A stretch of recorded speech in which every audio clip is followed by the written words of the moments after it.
മധുരക്കിഴങ്ങിന്റെ രുചി. വെയിലിൽ വെന്ത വേരുകൾ കണ്ണീരിന്റെ നനവ് കാത്തുവയ്ക്കുന്നു. ഇലകളിൽ മധുരം വിളമ്പുന്നു. പാഠഭാഗത്തിന്റെ മുകളിൽ കൊടുത്തിട്ടുള്ള 4 വരികൾ ഇങ്ങനെയാണ്. വേരുകൾ വേവുമ്പോഴും കണ്ണീര് പൊഴിയുമ്പോഴും ആ കണ്ണീരിന്റെ നനവിലും ഒരു പ്രതീക്ഷ കാത്തുവയ്ക്കുന്നവരുണ്ട്.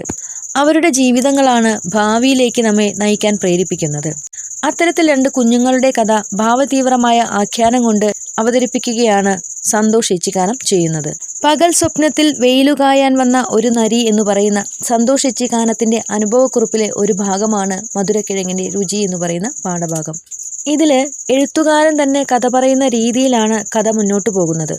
കാസർഗോഡ് ജില്ലയിലെ ബേഡടുക്കിയിൽ അമ്മ വീട്ടിൽ ചെന്നതായിരുന്നു എഴുത്തുകാരൻ. ബസ്സിറങ്ങി ഇടവഴിയിലൂടെ പാറക്കെട്ടുകളും കുറ്റിച്ചെടികളും നിറഞ്ഞ വഴിയിലൂടെ ഇറങ്ങി നടക്കുമ്പോൾ ആളുകൾ ധൃതിയിൽ നാട്ടിക്കണ്ടത്തിന് നേരെ ഓടിപ്പോകുന്ന കാഴ്ച അദ്ദേഹം കാണുകയാണ്. പച്ചക്കറികൾ വളർന്ന് കണ്ണെത്താ ദൂരത്തോളം പച്ചനിറം വ്യാപിച്ച വയലിലേക്ക് നോക്കിയപ്പോൾ അവിടെയുമുണ്ട് കുറെ ആളുകൾ. എന്തെങ്കിലും അപകടം സംഭവിച്ചതാവും എന്നാണ് അദ്ദേഹം കരുതിയത്. ആ നിമിഷത്തിൽ തന്നെ നനവു മാറാത്ത മൺകട്ടകൾക്കുമേലെ ഒരു പരിചയക്കാരൻ മരിച്ചു കിടക്കുന്നതും അദ്ദേഹം സങ്കല്പിച്ചു.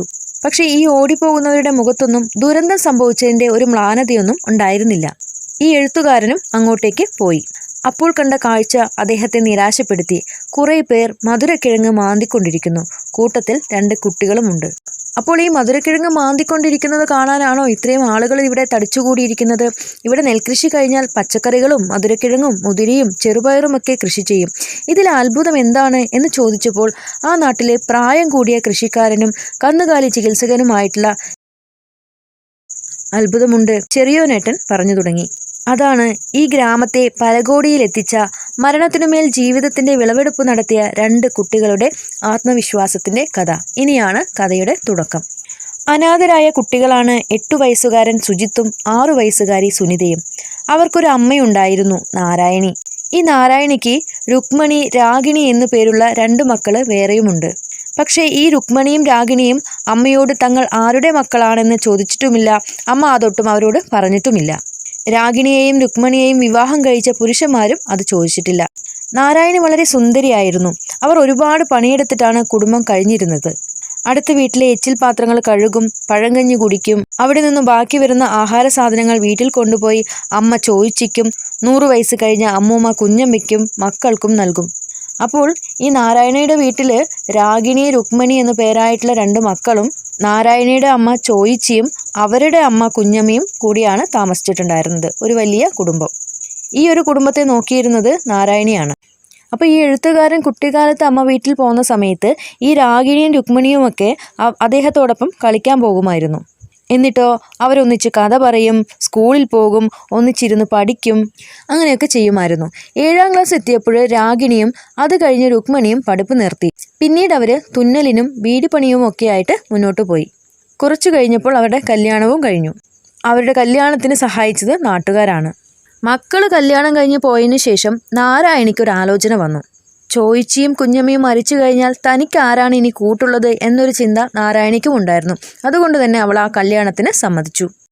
അങ്ങനെ കല്യാണം കഴിഞ്ഞു. കല്യാണം കഴിച്ചത് 60 വയസ്സുകാരനായിട്ടുള്ള ഒരു വ്യക്തിയായിരുന്നു. പക്ഷെ നല്ല സ്വഭാവമുള്ള ആളായിരുന്നു അദ്ദേഹം.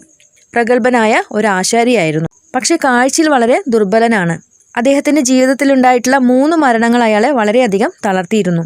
അദ്ദേഹത്തിന് നാരായണിയുടെ അത്ര സൗന്ദര്യമില്ലെങ്കിലും അയാളുടെ കൂടെ നാരായണി പോയി. അതിലുണ്ടായ മക്കളാണ് സുജിത്തും സുനിതയും. പക്ഷേ ജീവിതം അവരെ വീണ്ടും പരീക്ഷിച്ചു. സുജിത്തിന് ഒരു 6 വയസ്സായപ്പോൾ എന്തോ അസുഖത്തെ തുടർന്ന് നാരായണി മരിച്ചു. ശേഷമോ കുട്ടികൾ അനാഥരായി. സുജിത്തും സുനിതയും നാരായണിയുടെ വീട്ടിൽ തന്നെ തിരിച്ചു വന്നു. അപ്പോഴേക്കും മുതുമുത്തശ്ശിയായിട്ടുള്ള കുഞ്ഞമ്മ മരിച്ചിരുന്നു. ആര് മാത്രമേ ബാക്കിയുള്ളൂ? ഇനി ചോയിച്ചി മാത്രമേ ബാക്കിയുള്ളൂ. ചോയിച്ചി കുട്ടികളെ വളർത്താനായിട്ട് അടുത്ത വീടുകളിൽ ജോലി ചെയ്തു. വരുമ്പോൾ പുളിച്ച കഞ്ഞിയും പഴയതും പാകമാകാത്തതുമായിട്ടുള്ള ഉടുപ്പുകളും ഒക്കെ ആയിട്ട് വീട്ടിൽ വരും. പാകത്തിനനുസരിച്ച് സുജിത്ത് മിടിയും സുനിത ആൺകുട്ടികളുടെ ട്രൗസറും ഇട്ടു. മുടി വെട്ടാൻ പോലും കാശില്ലാതെ പെൺകുട്ടികളുടെ വേഷത്തിൽ നടന്ന സുജിത്തിന് ഏത് വേഷവും ചേരുമായിരുന്നു. അവരെ ഒരു ദിവസം ചെറിയോനേട്ടൻ കാണുന്നതിന് മുമ്പ് നമ്മുടെ എഴുത്തുകാരൻ കണ്ടിട്ടുണ്ട് എന്നാണ് പറഞ്ഞു വെക്കുന്നത്. ചോയ്ച്ചിയുടെ പ്രാർത്ഥന ഇത്രയായിരുന്നു: എൻ്റെ കുഞ്ഞുങ്ങൾക്ക് ഒരു കൈക്കോട്ട് പിടിക്കാനുള്ള ശേഷി കിട്ടും വരെ എന്നെ മടക്കി വിളിക്കല്ലേ ദൈവമേ എന്നത്. കുറച്ച് മണ്ണുണ്ട്, അതിൽ കപ്പയിട്ടെങ്കിലും അവറ്റകൾ ജീവിച്ചോളും. പക്ഷേ ചോയ്ച്ചിയുടെ പ്രാർത്ഥനയും ദൈവം കേട്ടില്ല. ചോയ്ച്ചിയും മരിച്ചു. കണ്ണീര് പോലും പുറത്തു വരാത്ത വണ്ണം കുട്ടികളാകെ മരവിച്ചുപോയി. സുജിത്തിന്റെയും സുനിതയുടെയും അച്ഛനായ ആശാരിയുടെ സ്വത്ത് മറ്റു മക്കള് വീതിച്ചെടുത്തു. ഇവർക്ക് ഒന്നും കിട്ടിയില്ല. ആകെയുള്ളത് ഇപ്പോൾ വീഴുമെന്ന നിലയിലുള്ള ഒരു വീടും 5 സെന്റ് ഭൂമിയും. ഈ കുട്ടികളുടെ അവസ്ഥയോർത്ത് ഇനി അവരെങ്ങനെ ജീവിക്കുമെന്നോർത്ത് നാടാകെ മൂക്കത്ത് വിരൽ വെച്ചു.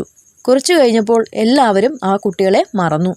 അങ്ങനെ അമ്മൂമ്മ മരിച്ചു എന്ന് പറയുന്ന യാഥാർത്ഥ്യം തിരിച്ചറിഞ്ഞ സുജിത്ത് പതുക്കെ വീടിന് വെളിയിലേക്ക് ഇറങ്ങാൻ പോയി. കാരണം എന്താണ്? അവർക്ക് അവരുടെ വിശപ്പ് മാറ്റണമല്ലേ. കുറച്ചുനാൾ അവർക്ക് അയൽക്കാർ ഭക്ഷണം കൊടുത്തു. പിന്നീട് അതും നിന്നു. സുജിത്ത് അനുജത്തിയെ തോട്ടിൽ കൊണ്ടുപോയി കുളിപ്പിച്ചു. അവൾക്ക് തല തോർത്തി കൊടുത്തു. മഴ പെയ്തപ്പോൾ പുതപ്പ് അവൾക്ക് കൊടുത്തു. ഇടിവെട്ടിയപ്പോൾ അവൻ സന്തോഷിച്ചു. കാരണം എന്താണ്? ഇടിവെട്ടിയാൽ അടുത്ത ദിവസം രാവിലെ ധാരാളം കൂണുകൾ മുളയ്ക്കും. അതൊക്കെ നുള്ളി പുഴുങ്ങി കഴിക്കാമല്ലോ, അങ്ങനെ വിശപ്പ് മാറ്റാമല്ലോ. അതായിരുന്നു സുജിത്തിന്റെ സന്തോഷം. അത്തരത്തിൽ മരണത്തെയും അനാഥത്വത്തെയും ആ കുട്ടികൾ അതിജീവിക്കുന്നത് ഗ്രാമം കോരിത്തരിപ്പോടുകൂടി നോക്കിക്കണ്ടു. സുജിത്ത് തവര പൊട്ടിച്ചു വന്ന് ഉപ്പിലിട്ട് 3 നേരവും കഴിച്ചു. അവർക്ക് അരിഭക്ഷണം കിട്ടാതെയായി. അത്തരത്തിൽ അവർ ഒരുപാട് പ്രതിസന്ധികൾ ഇങ്ങനെ നേരിട്ട് വരുന്ന സമയത്ത് അതിനെ തരണം ചെയ്യാൻ സുജിത്ത് പാകപ്പെട്ടു. അവൻ ചോദിച്ച് ആഗ്രഹിച്ചതുപോലെ ഒരു ദിവസം തൂമ്പയെടുത്ത് ഉയർത്തി. ആ സമയത്ത് വയലുകളൊക്കെ കൊയ്തു കഴിഞ്ഞൊരു സമയമായിരുന്നു. ഇനി അടുത്തത് പച്ചക്കറിയും മധുരക്കിഴങ്ങും ഒക്കെയാണ് കൃഷിക്കാർ കൃഷി ചെയ്യാനായിട്ട് ഒരുങ്ങുന്നത്. പക്ഷേ ഈ കൃഷിയൊക്കെ ചെയ്യുന്നത് ഈ വയല് പൈസ കൊടുത്ത് 4-5 മാസത്തേക്ക് പാട്ടത്തിനെടുത്താണ്. അതുകൊണ്ട് തന്നെ സുജിത്തും സുനിതയും വളരെ നിരാശരായി. കാരണം എന്താണ്? അവർക്ക് കൃഷിഭൂമി പാട്ടത്തിനെടുക്കാനുള്ള പൈസയില്ല. അങ്ങനെയാണ് അവർ ചെറിയാനേട്ടനെ കാണുന്നത്. ഞങ്ങൾക്ക് തിന്നാനൊന്നുമില്ല, നിങ്ങളെ കണ്ടത്തിൽ ഞങ്ങൾ കുറച്ച് കേങ്ങ് നട്ടോട്ടെ, സുജിത്ത് ചോദിച്ചു. ഇത് കേട്ടപ്പോൾ ആദ്യം ചെറിയോനേട്ടന് ചിരിയാണ് വന്നത്. അദ്ദേഹം പറഞ്ഞു, ഒരു കൈക്കോട്ട് പൊന്തിക്കാൻ കഴിയാത്ത നീയോ? അപ്പോൾ സുജിത്ത് പറഞ്ഞ മറുപടി ഇതാണ്, എനിക്ക് പൊന്തിക്കാൻ കഴിയും. എന്നിട്ട് അവിടെയുള്ള ഒരു ചെറിയ കൈക്കോട്ടെടുത്ത് അവൻ പൊക്കി കാണിച്ചു. ഇത് കണ്ടപ്പോൾ ചെറിയോനേട്ടന് സങ്കടം വന്നു. ആ കണ്ടം നീ എടുത്തോടാ എന്നാണ് അദ്ദേഹം മറുപടി പറഞ്ഞത്. അപ്പോൾ ഇവിടെ ചെറിയോനേട്ടൻ എന്ന് പറയുന്നത് മനുഷ്യസ്നേഹം തുളുമ്പുന്ന ഒരു മികച്ച കർഷകനാണ്. അങ്ങനെ ചെറിയോനേട്ടൻ കൊടുത്തിട്ടുള്ള ആ സ്ഥലത്ത് സുജിത്തും സുനിതയും കൂടി എന്ത് ചെയ്തു? കൃഷി ചെയ്യാനായിട്ട് തുടങ്ങി. അവർ രാവിലെ മുതൽ വൈകുന്നേരം വരെ ആ കൃഷിയിടത്തിൽ തങ്ങളുടെ പണിയിൽ ഏർപ്പെട്ടു. എന്നിട്ടോ മറ്റുള്ളവർ ഉപേക്ഷിച്ചിട്ടുള്ള കിഴങ്ങുവള്ളികൾ മുറിച്ചെടുത്ത് ചാലുകീറി അവയൊക്കെ നട്ടുപിടിപ്പിച്ചു. ഒരു ഉറുമ്പ് അരിമണി കൊണ്ടുപോകും പോലെ പ്രയാസപ്പെട്ട് അവർ തോട്ടിൽ നിന്ന് കൂടം അതിസാഹസികമായി മുക്കിയെടുക്കുന്നതും കിഴങ്ങുവള്ളികൾ നനയ്ക്കുന്നതും നാട്ടുകാർ അമ്പരപ്പോടെ നോക്കി നിന്നു. അങ്ങനെ എല്ലാ കൃഷിക്കാരുടേതും പോലെ സുനിതയുടെയും സുജിത്തിൻ്റെയും കൃഷി ഇങ്ങനെ തളർത്തു വന്നു. അതിലവർ ഒരുപാട് സ്വപ്നം കണ്ടു. ഇനി തവരയില കഴിക്കുന്നത് നിർത്തി നമുക്ക് മധുരക്കിഴങ്ങ് പുഴുങ്ങി കഴിക്കാമെന്ന് സന്തോഷത്തോടുകൂടി സുജിത്ത് പറയുന്നുണ്ട്. അങ്ങനെ വിളവെടുക്കാൻ സമയമായി. പെട്ടെന്നാണ് കൃഷിക്കാർക്ക് അപ്രതീക്ഷിതമായിട്ട് ഒരു തിരിച്ചടി സംഭവിക്കുന്നത്. പരന്നു കിടക്കുന്ന കിഴങ്ങുവള്ളികളിലെല്ലാം ഒരു മഞ്ഞ നിറം വ്യാപിക്കാൻ തുടങ്ങി. കൃഷിക്കാര് നെഞ്ചത്ത് കൈവച്ചു. ഇനി ആ വള്ളികളിലൊന്നും കിഴങ്ങുണ്ടാവില്ല. വേരുകൾ വണ്ണം വെക്കാൻ തുടങ്ങി. വളരെ വലിയ കൃഷിക്കാർ പോലും ആ കൃഷി ഉപേക്ഷിക്കാൻ തുടങ്ങി. എല്ലാവരും വെള്ളമൊഴിക്കലും വളം ചേർക്കലും ഒക്കെ നിർത്തി. പക്ഷേ കുഞ്ഞുങ്ങളായിട്ടുള്ള സുജിത്തിനും സുനിതയ്ക്കും ഇതിനെക്കുറിച്ച് വലിയ ധാരണയൊന്നും ഇല്ലാത്തത് കൊണ്ട് തന്നെ അവരുടെ കാര്യത്തിൽ ഇങ്ങനെ മുഴുകിക്കൊണ്ടേയിരുന്നു. എന്നും അവർ ചെയ്യുന്നത് പോലെ ആ കൃഷിക്ക് വെള്ളം ഒഴിച്ചും വളമിട്ടും കൊണ്ട് ഇരുന്നു. ഇത് കണ്ടിട്ട് മറ്റുള്ള കൃഷിക്കാർ അവരുടെ മണ്ടത്തരമോർത്ത് ചിരിച്ചുകൊണ്ടേയിരുന്നു. പക്ഷേ ഈ 2 കുട്ടികൾക്കും അവരുടെ അടിസ്ഥാന ആവശ്യം എന്ന് പറയുന്നത് വിശപ്പായിരുന്നു. അത് മാറ്റുക എന്നത് മാത്രമായിരുന്നു അവരുടെ ലക്ഷ്യം. അതുകൊണ്ട് തന്നെ അവർ അതിൽ ഒരുപാട് സ്വപ്നം കണ്ടിരുന്നു. അതുകൊണ്ട് തന്നെ ആ വിളവെടുപ്പ് അവർക്ക് അനിവാര്യമായിട്ടുള്ള ഒരു ഘടകമായതുകൊണ്ട് തന്നെ അവർ ആ പണി നിർത്താൻ തയ്യാറായിരുന്നില്ല. അങ്ങനെ എല്ലാവരും കൃഷി ഉപേക്ഷിച്ച് പോയ സമയത്ത് ഈ കുട്ടികൾ പതുക്കെ തങ്ങളുടെ കൃഷിയിടത്തിലേക്ക് വന്ന് മണ്ണ് മാന്താനായിട്ട് തുടങ്ങി. തൂമ്പ കൊണ്ട് മണ്ണ് നീക്കിയതും ചുവന്ന ശംഖു പോലെ മണ്ണിൽ കമഴ്ന്നു കിടക്കുന്ന കൂറ്റൻ കിഴങ്ങുകൾ. പക്ഷേ മറ്റുള്ളവർ അത്ഭുതപ്പെട്ടെങ്കിലും ഈ കുട്ടികൾക്ക് ഇതൊരു അത്ഭുതമായിട്ട് തോന്നിയില്ല. കാരണം എന്താണ്? അവർ അത് പ്രതീക്ഷിച്ച കാര്യം തന്നെയാണ്. ഞങ്ങൾക്കൊരിക്കലും വിളവ് കിട്ടില്ല എന്ന് അവർ മനസ്സിൽ പോലും ചിന്തിച്ചിട്ടുണ്ടായിരുന്നില്ല. ഈ കാഴ്ച കണ്ട് ഗ്രാമത്തിലെ ആൾക്കാരെല്ലാവരും കൂടി ഓടിക്കൂടി. ആ വിളവെടുപ്പിൽ എല്ലാവരും പങ്കുചേർന്നു.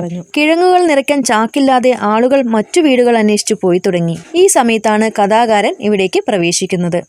മധുരക്കിഴങ്ങ് ചാക്കുകൾക്കിടയിൽ 2 കുഞ്ഞു കിഴങ്ങുകൾ പോലെ സുജിത്തും സുനിതയും.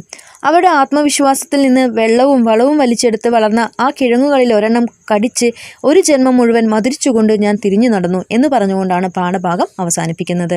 അപ്പോൾ ഇവിടെ പറയുന്ന വലിയൊരു കാര്യം എന്ന് പറയുന്നത്, നമുക്ക് ജീവിതത്തിൽ ഒരുപാട് പ്രതിസന്ധികൾ ഉണ്ടാകാം. പക്ഷെ അങ്ങനെ ഉണ്ടാവുമ്പോൾ പോലും നമ്മൾ മനം നൊന്ത് പിന്തിരിഞ്ഞു പോകാൻ പാടില്ല എന്നതാണ്. അത്തരത്തിൽ ജീവിതത്തിലെ പ്രതിസന്ധികളെ അതിജീവിച്ച് ജീവിത വിജയം നേടിയ ഒത്തിരി പേര് നമുക്ക് ചുറ്റുമുണ്ട്. അത്തരത്തിൽ 2 പ്രതിനിധികളാണ് ഈ കുട്ടികൾ എന്ന് പറയുന്നത്. മനുഷ്യ മനസ്സിലെ സംഘർഷങ്ങളും അവ സൃഷ്ടിക്കുന്ന ദുരന്തങ്ങളും അവയെ മറികടക്കാൻ ഓരോ വ്യക്തിയും സ്വീകരിക്കുന്ന വഴികളും വ്യത്യസ്തമാണ്. പ്രതീക്ഷ നൽകുന്ന ജീവിതത്തിന് ഒരു ഉദാഹരണമായിട്ട് നമുക്ക് ഈ കഥയെ കണക്കാക്കാം.